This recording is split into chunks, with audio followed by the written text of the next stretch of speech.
Good morning students. बेटा हमारा जो इशू ऑफ डिबेंचर का चैप्टर चल रहा था उसको कंटिन्यू करते हैं। तो आप सभी को याद हो कि हमने इशू ऑफ डिबेंचर के चैप्टर की थ्योरी पढ़ी थी, जिसमें हमने meaning of debenture, type of debenture, difference between debenture and shares के बारे में पढ़ा था। अब हम लोग बात करते हैं जर्नल एंट्री या accounting treatment related to issue of debentures. देखो, जैसे मैंने आप लोगों को बताया था कि कोई भी कंपनी मार्केट में अपने डिबेंचर 3 प्रकार से इशू कर सकती है, एट पार, एट प्रीमियम और एट डिस्काउंट। तो देखिए उसके लिए अकाउंटिंग ट्रीटमेंट क्या होता है। सबसे पहले हम बात करते हैं issue of debenture at par. देखो, जैसे मैंने बताया था कि अगर किसी कंपनी का एक डिबेंचर जितने रुपए का है, अगर कंपनी एग्जैक्टली उतने ही रुपए में डिबेंचर को इशू करे तो उसको हम issue of debenture at par है। ठीक है। अब देखो, कोई भी कंपनी अगर अपने डिबेंचर को एट पार इशू करती है तो उसका अकाउंटिंग ट्रीटमेंट क्या होता है। देखो, उसका अकाउंटिंग ट्रीटमेंट करने के लिए सबसे पहले तो ये देखा जाता है कि कंपनी डिबेंचर का पैसा कितनी कॉल्स में मंगवा रही है। आपको पता है डिबेंचर का अमाउंट कंपनी दो तरीके से मंगवा सकती है, just like as a share. या तो सारे का सारा पैसा कंपनी के द्वारा एक सिंगल कॉल में अलोंग विद एप्लीकेशन मंगवाया जा सकता है, या फिर कंपनी उस अमाउंट को शेयर की तरह इंस्टॉलमेंट में मंगवा सकती है। पहला केस लेते हैं कि अगर when whole amount is called in a single call. अगर डिबेंचर का सारा पैसा कंपनी एक ही कॉल में मंगवाए, एक ही कॉल में मंगवाए, तो उसमें एंट्री क्या होगी। देखो, एंट्री बिल्कुल शेयर्स की तरह है, सिर्फ एक फर्क आएगा कि शेयर की जगह डिबेंचर वर्ड यूज होगा। दूसरा, शेयर कैपिटल वर्ड यूज करते थे, उसके लिए केवल और केवल डिबेंचर वर्ड यूज होगा। ठीक है। जैसे आप लोग अगर एक सिंगल कॉल में पैसा मंगवाते हैं तो शेयर इशू करते समय क्या एंट्री करते थे, bank account debit to share application and allotment. First entry होती थी। यहां पे फर्स्ट एंट्री होगी bank account debit to debenture. Share की जगह केवल डिबेंचर वर्ड आना है, एप्लीकेशन एंड अलॉटमेंट अकाउंट। पहली एंट्री क्या होगी, bank account debit to debenture application and allotment. Share application की जगह debenture application and allotment word आएगा। फिर शेयर के चैप्टर में हम लोग करते थे second entry, share application and allotment account debit to share capital. यहाँ पे debenture application and allotment account debit to debenture, capital word नहीं लगता डिबेंचर के साथ, ओनली डिबेंचर वर्ड लगेगा।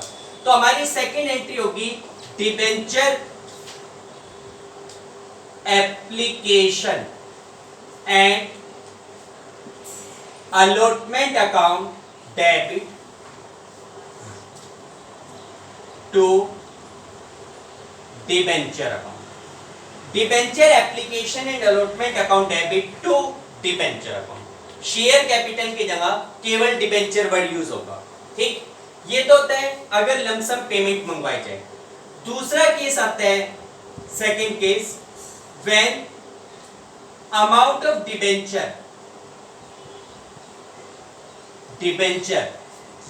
Is called in instalment. अगर कंपनी के द्वारा डिबेंचर का पैसा इंस्टॉलमेंट में मंगवाया जाए। कैसे मंगवाया जाए, इंस्टॉलमेंट में मंगवाया जाए। भाई जैसे मान लो 100 रुपीज का डिबेंचर है, कंपनी इसको 4 इंस्टॉलमेंट में मंगवाना चाहती है, 30, 30, 20 और 20 रुपीज करके। तो शेयर की तरह इन कॉल्स का नाम भी क्या होगा, application, allotment, first call, final call. वही चारों कॉल्स, 4 कॉल, 5 कॉल, जितने भी कॉल्स हैं। ठीक है। हर कॉल के समय शेयर की तरह ही 2 एंट्री होगी, एक एंट्री अमाउंट को रिसीव करने की, एक एंट्री ड्यू करने की। सेम शेयर की तरह एंट्रीज बनेगी। जैसे सबसे पहले एप्लीकेशन के टाइम फर्स्ट एंट्री बनेगी बैंक अकाउंट डेबिट टू, वहां होता था शेयर एप्लीकेशन, यहां पे होगा debenture application. Bank account debit to debenture application account. फिर सेकंड एंट्री पैसे को ट्रांसफर करोगे तो हमारी नेक्स्ट एंट्री क्या होगी, debenture application account debit to debenture account. Debenture application to debenture, वहां होता था share application to share capital, ठीक है। शेयर कैपिटल की जगह तो डिबेंचर वर्ड आएगा, और जहां शेयर आना है वहां डिबेंचर वर्ड ही आएगा, ठीक। फिर अलॉटमेंट के टाइम, अलॉटमेंट के टाइम भी वही सिचुएशन, शेयर के केस में जैसे पहले हम लोग ड्यू करते थे फिर रिसीव, डिबेंचर के केस में भी वही, पहले ड्यू फिर रिसीव।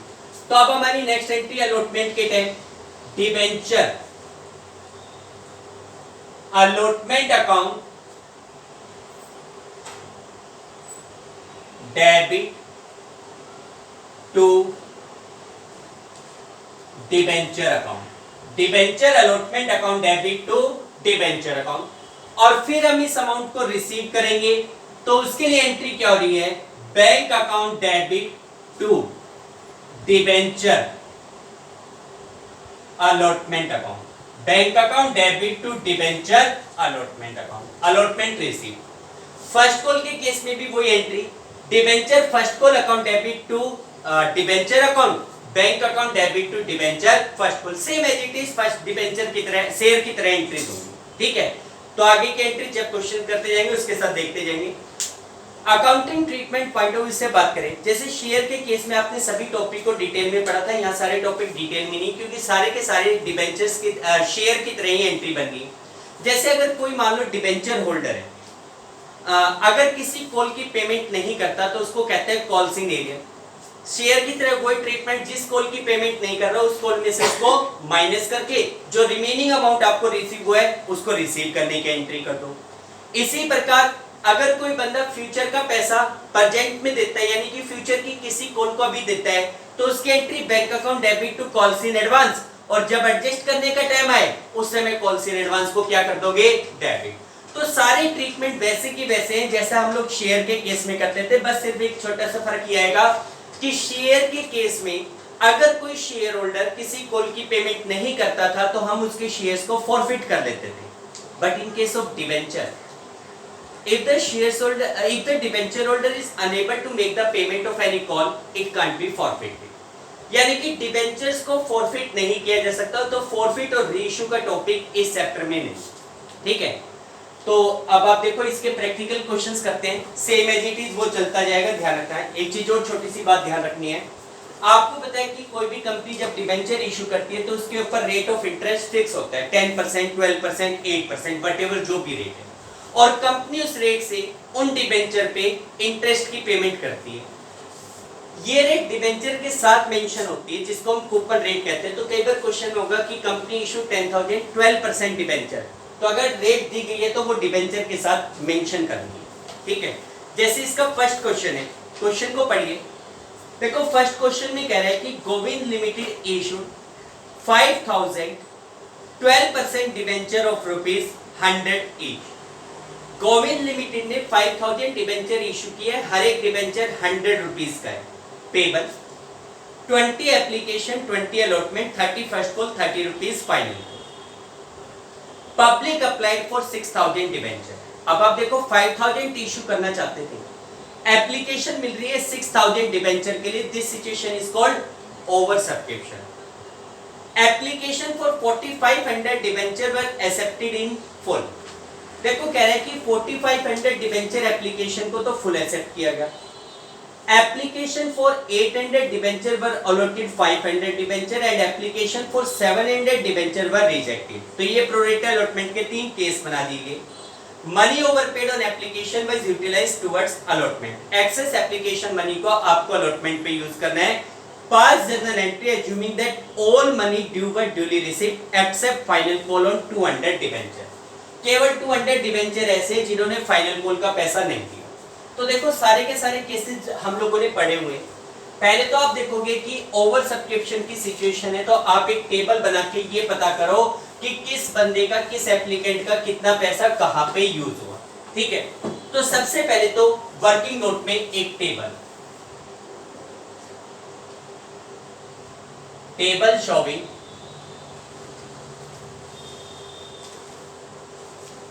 एडजस्टमेंट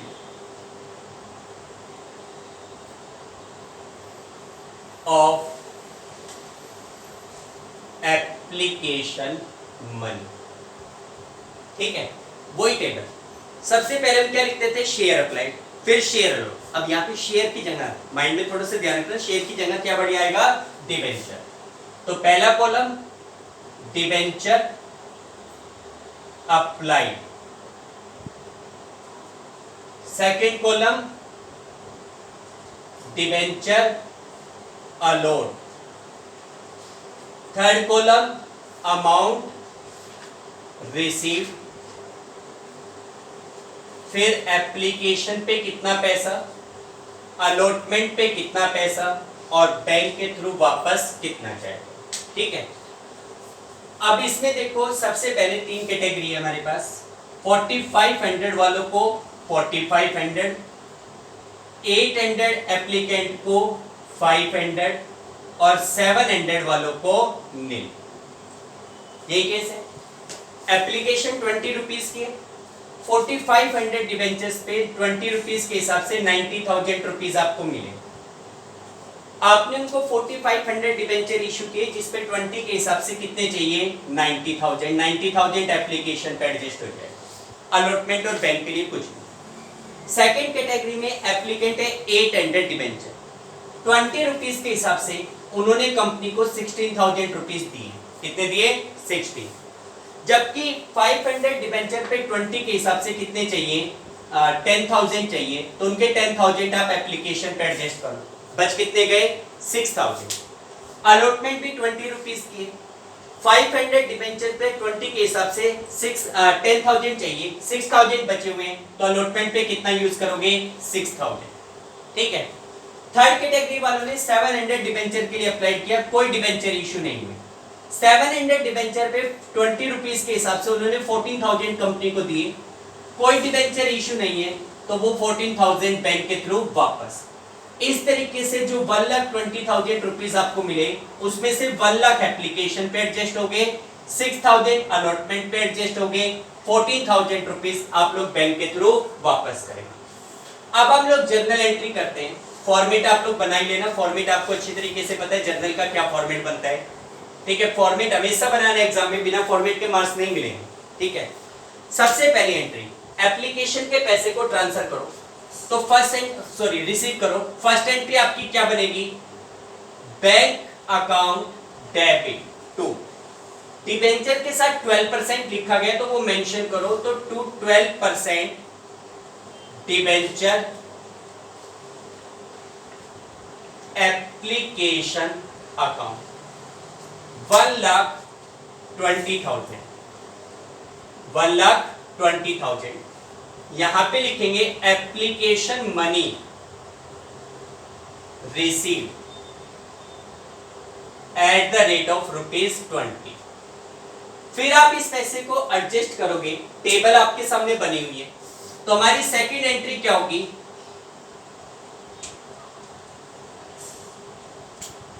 देखो बेटा सेकंड एंट्री में आपकी एंट्री बनेगी 12% debenture application account debit to 12% debenture account.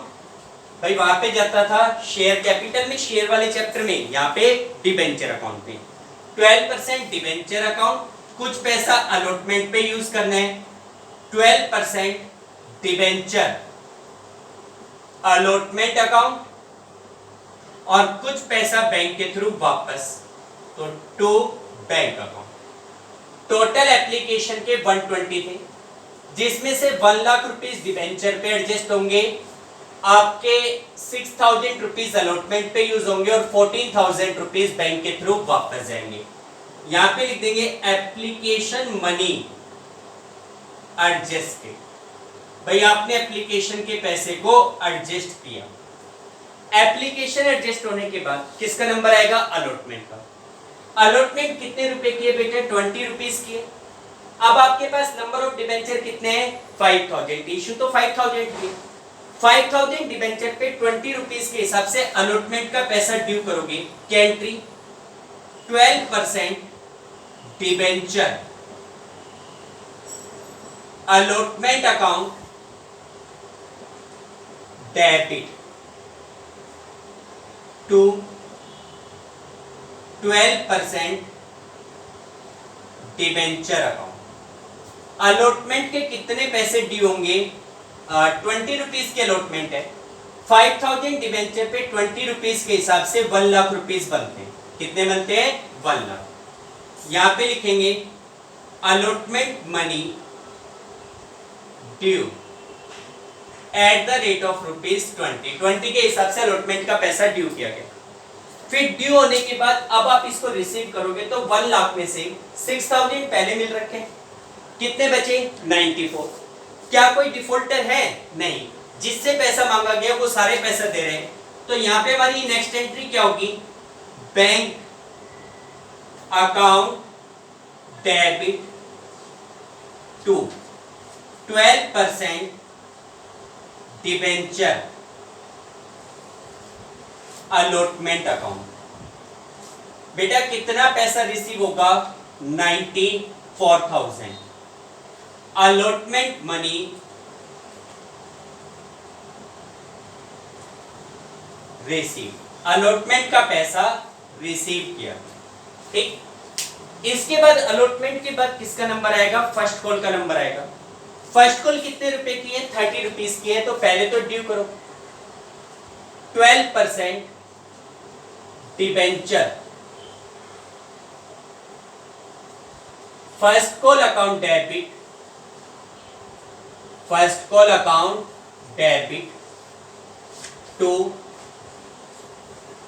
12% debenture account. बेटा फर्स्ट कॉल 30 रुपीज की है, 5000 डिबेंचर पे 30 रुपीज के हिसाब से 1,50,000 रुपीज ड्यू हो गए। First call due at the rate of ₹30। फिर रिसीव करो। क्या 150 में से कोई पैसा एडवांस आ रखा है? नहीं, किसी ने एडवांस नहीं दे रखा। क्या फर्स्ट कॉल में कोई डिफॉल्टर है? नहीं, कोई भी डिफॉल्टर नहीं। इसका मतलब फर्स्ट कॉल का जितना पैसा ड्यू हुआ वो सारा अमाउंट आपको रिसीव होगा। तो आपकी नेक्स्ट एंट्री क्या बनेगी? Bank account debit to 12% debenture first call account. कितना अमाउंट ड्यू हुआ था? 150। कोई एडवांस है, कोई एरियर नहीं है, पूरा 150 आपको रिसीव हो जाएगा। First call receive, first call receive, first call का पैसा रिसीव किया था। फर्स्ट कॉल के बाद किसका नंबर आएगा? फाइनल कॉल का। कितने रुपए की है? 30 रुपीज की है। पहले तो फाइनल कॉल को ड्यू करो। तो नेक्स्ट एंट्री क्या होगी? 12% debenture final call account debit, final call account debit to 12% debenture account. Final call 30 rupees की है, 1,50,000। Final call due at the rate of ₹30 rupees के हिसाब से फाइनल कॉल को ड्यू किया। ठीक, अब आपको फाइनल कॉल रिसीव होनी है। तो देखो सबने पैसा दे दिया, केवल इसमें कह रहा है कि except final call on 200 debenture. भाई 200 डिबेंचर ऐसे जिन्होंने फाइनल कॉल पे पैसा नहीं दिया। तो 200 डिबेंचर पे 30 रुपीज के हिसाब से 6000 रुपीज बनते हैं जो आपको नहीं मिले। जो पैसा नहीं मिलता उसको कहते हैं कॉल इन एरियर, जिसको कॉल के अमाउंट में से माइनस करते हैं। 150 आपको मिलने थे, जिसमें से 200 डिबेंचर्स के ऊपर 30 रुपीज के हिसाब से 6000 आपको नहीं मिल रहे, माइनस करो। तो 150 में से 6000 माइनस करेंगे, कितने बचे? 144। 144 आपको रिसीव हो रहे हैं। तो आपकी एंट्री क्या हो जाएगी? Bank account debit to 12% debenture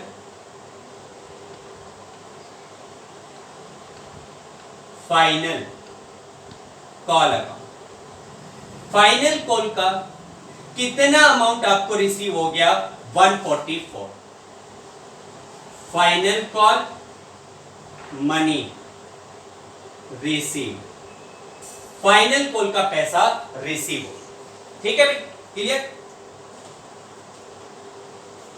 इसके बाद नेक्स्ट क्वेश्चन देखो। देखो बेटा सारे क्वेश्चंस उसी प्रकार के डिबेंचर्स की तरह हैं, बस डिबेंचर और शेयर का फर्क आएगा। सेकंड क्वेश्चन को देखो तो इसमें कह रहा है कि Tirupati limited issued 2000 11% debenture of 100 each payable as follow 25 application 35 allotment 40 rupees on first and final call. All the debenture were applied, सारे डिबेंचर अप्लाइड है। A the holder of 500 debentures paid the entire amount on his holding on allotment। भाई A के पास 500 debenture है, उसने allotment के time सारा पैसा दे दिया, यानी कि आगे का पैसा दे दिया। B the holder of 100 debenture failed to pay the allotment and final call। B allotment और फाइनल कॉल का पैसा दे दे रहा। पास एंट्रीज जर्नल करो। तो देखो इसमें भी वैसा ही केस है, बस 2 पॉइंट आगे, एक तो कॉल्स इन एरिया और एक कॉल्स इन एडवांस, उनको एडजस्ट करना है।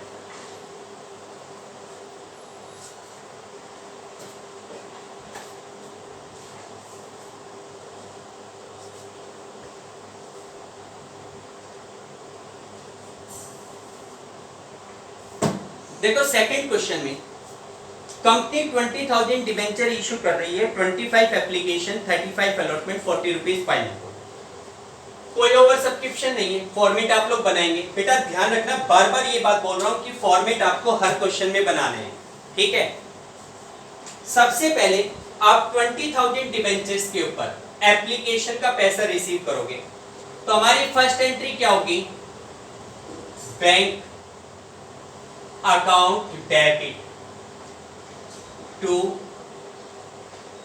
11% debenture application account. Bank account debit to 11% debenture application. 20,000 debenture पे 25 के हिसाब से 5 लाख रुपीस हो गया, 5 lakh rupees. Application money received at the rate of ₹25। इसके बाद आप इस पैसे को ट्रांसफर करोगे तो हमारी अगली एंट्री क्या होगी? 11% debenture application account debit to 11% debenture account. 11% debenture application कितने की हो गई? 5 लाख की। इसको ट्रांसफर कर दिया, कोई ओवर सब्सक्रिप्शन नहीं है। एप्लीकेशन मनी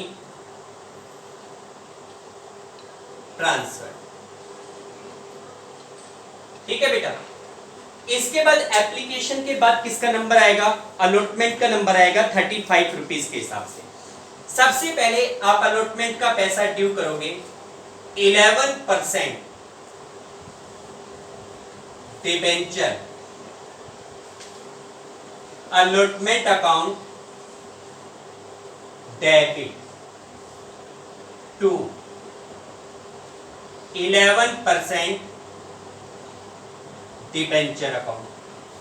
अलॉटमेंट 35 रुपीस की है, 20,000 डिबेंचर्स पे 35 रुपीस के हिसाब से 7 लाख रुपीस। कितने हो गए? 7 लाख रुपीस। अलॉटमेंट ड्यू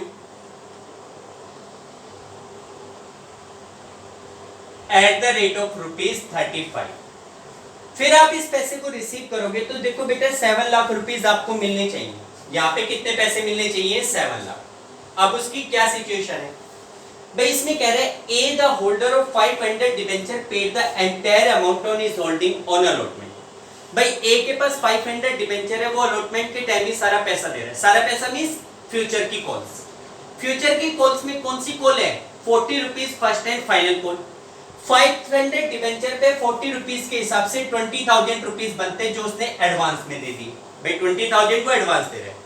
और B the holder of 100 debenture fail to pay the allotment and final call. B allotment का पैसा दे नहीं रहा, तो अलॉटमेंट का कितना पैसा नहीं देगा? 3500। 100 डिबेंचर पे 35 रुपीस के हिसाब से अलॉटमेंट का पैसा दे नहीं रहा। तो देखो अलॉटमेंट के तो कितने पैसे आपको मिलेंगे? 7 लाख में से 3500 माइनस कर दो, 6,96,500 आपको अलॉटमेंट के मिलेंगे और 20,000 रुपीज आपको फ्यूचर की कॉल्स के मिलेंगे। टोटल आपको 7,16,500 रुपीज मिलेंगे। तो उसके लिए आपकी एंट्री क्या बनेगी? बैंक अकाउंट डेबिट, अलॉटमेंट का पैसा मिल रहा है तो 11% debenture allotment account and 2 calls in advance account, 2 calls in advance account। Bank में टोटल अमाउंट जाएगा 7,16,500, जिसमें से अलॉटमेंट का अमाउंट दिखाओगे 6,96,500, एडवांस का अमाउंट दिखाओगे 20,000। Allotment receive except 100 debenture along with advance on 500 debenture. भाई 500 डिबेंचर पे एडवांस सही, आपको अलॉटमेंट का पैसा मिला 100 डिबेंचर्स को छोड़ के। 100 डिबेंचर्स ऐसे जो अलॉटमेंट का पैसा नहीं दे रहे, बाकी आपको 500 डिबेंचर्स पे एडवांस पैसा मिल गया। इसके बाद फर्स्ट एंड फाइनल कॉल का नंबर आएगा 40 रुपीज के हिसाब से पहले ड्यू करोगे तो next entry 11% debenture first and final call account debit to 11% debenture account. 11% debenture first and final call account debit to 11% debenture. 5,000 debenture है, फाइनल कॉल कितने की है? 40 रुपीज की। 5,000 डिबेंचर पे 40 रुपीज के हिसाब से 2 लाख रुपीज आपने ड्यू कर दिए। कितने ड्यू कर दिए? 2 lakh rupees. Final call due at the rate of ₹40। ठीक, अब रिसीव करो तो आप ये देखो कि फाइनल कॉल के 5 लाख रुपीज आपको मिले, सॉरी 2 लाख रुपीज आपको मिलने चाहिए थे। ठीक है भाई, फाइनल कॉल के 2 लाख रुपए आपको मिलने चाहिए थे। इसमें दो सिचुएशन है, एक तो जो बी नाम का होल्डर है उसने फाइनल कॉल का पैसा नहीं दिया। बी के पास कितने डिबेंचर है? 100 डिबेंचर है। 100 डिबेंचर पे 40 रुपीज के हिसाब से 4,000 रुपीज बनते हैं जो उसने नहीं दिए। तो इसका मतलब फाइनल कॉल के कितने पैसे आपको मिलेंगे? 196 मिलने चाहिए। लेकिन एक बंदा और था ए, जिसके पास 500 डिबेंचर है और फाइनल कॉल का वो पैसा अलॉटमेंट के टाइम दे चुका, यानी कि 20,000 रुपीज फाइनल कॉल के अलॉन्ग विद अलॉटमेंट मिल चुके। तो ये जो पैसा पहले मिल चुका ये भी अब नहीं मिलेगा, तो 20 ये भी कम करो। तो इस समय बैंक में कितना पैसा आएगा? 1,76,000। फाइनल कॉल का बैंक में कितना अमाउंट आएगा? 1,76,000 रुपीज का अमाउंट बैंक में आएगा। ये तो जाएगा बैंक के नाम से डेबिट। अच्छा, 20,000 रुपीज पहले आ चुके जिसको आपने कॉल्स इन एडवांस के नाम से क्रेडिट कर रखा है। आज उसको एडजस्ट करने का टाइम आ गया तो उसको क्या कर दोगे? डेबिट। तो यहां पे आपकी एंट्री क्या बनेगी? Bank account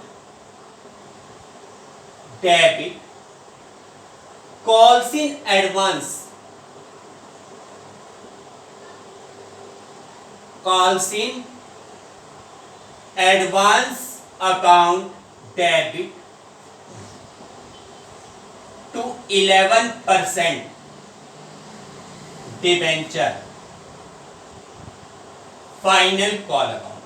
first and final call, पूरा नाम लिख लेंगे, debenture first and final call account. बेटा यहाँ पे बैंक में कितना पैसा? 1,76,000। कॉल्स इन एडवांस का कितना पैसा था? 20। और फर्स्ट एंड फाइनल कॉल का कितना अमाउंट हो जाएगा? 196। Final call receive, final call receive. भाई फाइनल कॉल का जो भी अमाउंट बनता है वो अमाउंट आपने रिसीव कर, ठीक। इसी प्रकार इसका नेक्स्ट क्वेश्चन है बेटा इलस्ट्रेशन नंबर 3। देखो बेटा इसमें केवल ये कह रहे हैं कि Rose limited issued 10,000 10% debenture of 100 each payable 10 application 20 allotment 30 rupees first call 40 rupees second and final call. 4 calls में कंपनी पैसा मंगवा रही है। Arun who holds 500 debenture failed to pay the amount due on allotment। Arun जिसके पास 500 डिबेंचर्स थे उसने allotment का पैसा नहीं दिया। He however pay this amount with the first call। भाई उसने ये पैसा फर्स्ट कॉल के टाइम दे दिया। अच्छा Dinesh who hold 800 debenture paid all the calls in advance on allotment। सारा पैसा उसने अलॉटमेंट के टाइम दे दिया। देखो सेम क्वेश्चन है पिछले क्वेश्चन जैसे, बस एक छोटा सा पॉइंट है भाई अरुण ने 500 डिबेंचर्स के ऊपर अलॉटमेंट का पैसा नहीं दिया, तो जब हम अलॉटमेंट ड्यू करेंगे 20 के हिसाब से रिसीव करेंगे तो 500 डिबेंचर पे 20 रुपीस के हिसाब से 10,000 नहीं मिल रहे जिसको माइनस कर दोगे, ठीक है। यहां तक तो हमें पता है। फर्स्ट कॉल का नंबर आएगा ड्यू पूरे अमाउंट से करोगे, लेकिन जब रिसीव करोगे तो जो फर्स्ट कॉल का पैसा मिलना है वो तो आपको मिलेगा ही, लेकिन उसके अलावा 10,000 रुपए अलॉटमेंट की ओर मिल जाएंगे, जिसकी एंट्री आप सेपरेटली भी शो कर सकते हैं बैंक टू डिबेंचर अलॉटमेंट, या फर्स्ट कॉल को जब रिसीव करते हो उसी समय bank account debit to debenture allotment, ये एंट्री और ऐड करना है। तो सिंपल सा क्वेश्चन है, थर्ड क्वेश्चन करके देखेंगे। इसके बाद हम लोग नेक्स्ट पॉइंट के ऊपर मूव करते हैं, issue of debenture at premium. देखो ये हमारे पास क्वेश्चन थे related to issue of debenture at par के। अब हम लोग नेक्स्ट टॉपिक के ऊपर चलते हैं, issue of debenture at premium.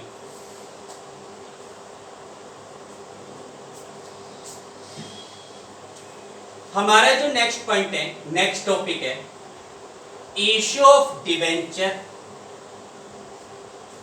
At premium. Debentures को प्रीमियम के ऊपर इशू करना।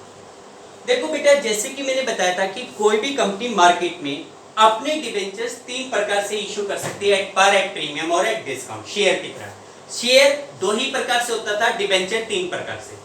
तो अब हम बात करते हैं issue of debenture at premium की। तो इसका मतलब क्या होता है कि जब एक कंपनी अपने डिबेंचर्स को उसके फेस प्राइस से ज्यादा प्राइस के ऊपर इशू करे तो उसको हम issue of debenture at premium कहते हैं। लाइक किसी कंपनी का एक डिबेंचर 100 रुपीज का है, लेकिन कंपनी उसी डिबेंचर को मार्केट में 110 रुपीज में इशू करती है। जिन कंपनियों की मार्केट गुडविल होती है उनके लिए ऐसा पॉसिबल है। तो अगर 110 में इशू करे तो उसको हम issue of debenture at premium कहेंगे, ठीक है। देखो किसी भी कंपनी के द्वारा डिबेंचर्स को जब फेस प्राइस से ज्यादा प्राइस पर इशू किया जा रहा है तो उसको हम issue of debenture at premium कहेंगे। और उसका अकाउंटिंग ट्रीटमेंट क्या होगा, शेयर की तरह। पहले तो ये देखो कि प्रीमियम का अमाउंट कंपनी किस कॉल के साथ मंगवा रही है, किस कॉल के साथ। भाई premium application, allotment, first call, final call, किसी भी कॉल के साथ मंगवाया जा रहा है। या तो क्वेश्चन में आपको बताया जाएगा कि प्रीमियम का पैसा कंपनी किस कॉल के साथ मंगवा रही है, otherwise it will be consider along with allotment.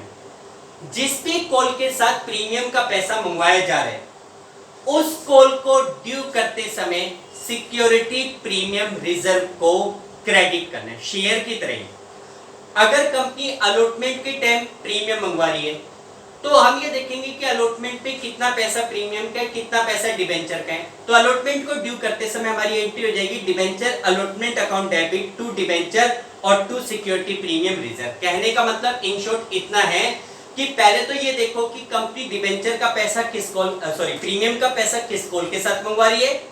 जिस भी कॉल के साथ प्रीमियम का पैसा मंगवाया जा रहा है उस कॉल को जब हम ड्यू करें उस समय सिक्योरिटी प्रीमियम रिजर्व को क्रेडिट कर देते हैं, ठीक है, शेयर की तरह। तो देखो डायरेक्टली इसके क्वेश्चंस के ऊपर आते हैं, टाइम वेस्ट ना करें इसके ऊपर। देखो बेटा इलस्ट्रेशन नंबर 4 में ये कहा गया है, Rohan chemicals limited of Mumbai issued 1 crore 10% debenture of 100 each at a premium of 10%। Company ने 1 करोड़ डिबेंचर इशू किए हैं 100 रुपीज वाले 10% यानी कि 10 रुपीज के प्रीमियम पे पेबल 40 एप्लीकेशन, 70 और अलॉटमेंट। 100 रुपीज का डिबेंचर, 10 का प्रीमियम, 110 चाहिए। 40 आप एप्लीकेशन पे मंगवा रहे हो, 70 अलॉटमेंट पे, तो बताया नहीं गया प्रीमियम कहाँ पे है, तो क्लियर सी बात है प्रीमियम किसके साथ है, अलॉटमेंट के time. Debentures are redeemable on 31st of March 2020। देखो कंपनी ने ये डिबेंचर कब इशू किए उसकी कंडीशन नहीं बता रहा, लेकिन ये कह रहा है कि डिबेंचर 31st ऑफ मार्च 2020 को रिडीम किए जाएंगे। इस पॉइंट का यहाँ पे कोई लेना देना नहीं है, हालांकि इसका भी आगे जाकर यूज होगा कि रिडेम्पशन कब है और किस कंडीशन के अकॉर्डिंग है, लेकिन वो बात की बात है। फिलहाल इतना ही ध्यान रखो कि कंपनी ने डिबेंचर इशू किया, रिडेम्पशन का फिलहाल कोई लेना देना नहीं है। Record necessary entry to record issue of debenture assuming that the issue is fully subscribed and all the money due is received। देखो जर्नल एंट्री करनी है ये मानते हुए कि भाई इशू फुली सब्सक्राइब है, सारे का सारा पैसा आपको रिसीव हो रहा है, कोई दिक्कत नहीं है, जर्नल करते हैं।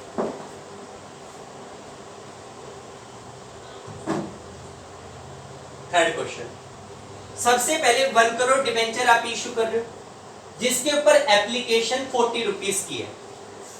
चलो एक क्वेश्चन में तो फॉर्मेट हम भी बना लेते हैं।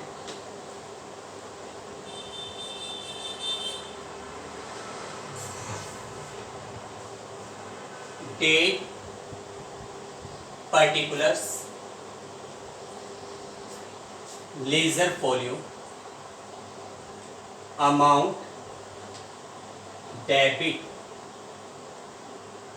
Amount, credit. देखो सबसे पहले कंपनी 1 करोड़ डिबेंचर इशू कर रही है जिसके ऊपर 40 रुपीज एप्लीकेशन के। पहली एंट्री, एप्लीकेशन मनी आपको रिसीव होगी, bank account debit to 10% debenture application account. 40 rupees के हिसाब से 40 करोड़ रुपीज आपको रिसीव होंगे। Application money receive at the rate of ₹40। फिर आप इस पैसे को ट्रांसफर करोगे तो 40 करोड़ रुपीस को आप ट्रांसफर करेंगे, आपकी एंट्री हो जाएगी 10% debenture application account debit to 10% debenture account 40 crore rupees.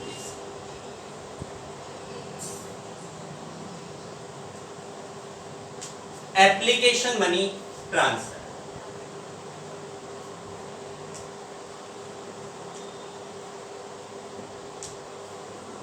ठीक है, अब इसके बाद किसका नंबर आएगा, अलॉटमेंट का नंबर आएगा। बेटा अलॉटमेंट टोटल 70 रुपीज की है और आप ये देखोगे कि 70 रुपीज जो अलॉटमेंट के मंगवाए जा रहे हैं उसी में 10 रुपीज का प्रीमियम भी है। तो ऐसे सिचुएशन में जब हम अलॉटमेंट को ड्यू करेंगे तो उस समय सिक्योरिटी प्रीमियम रिजर्व को क्या करेंगे, क्रेडिट। 70 रुपीज जो अलॉटमेंट के मंगवाए जा रहे हैं उसमें 10 रुपीज प्रीमियम के और बाकी 60 रुपीज डिबेंचर का। तो आप सबसे पहले अलॉटमेंट का पैसा ड्यू करोगे, आपकी एंट्री क्या बनेगी, 10% debenture allotment account debit to 10% debenture account and to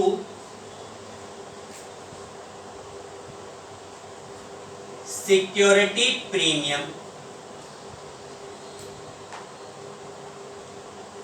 reserve account.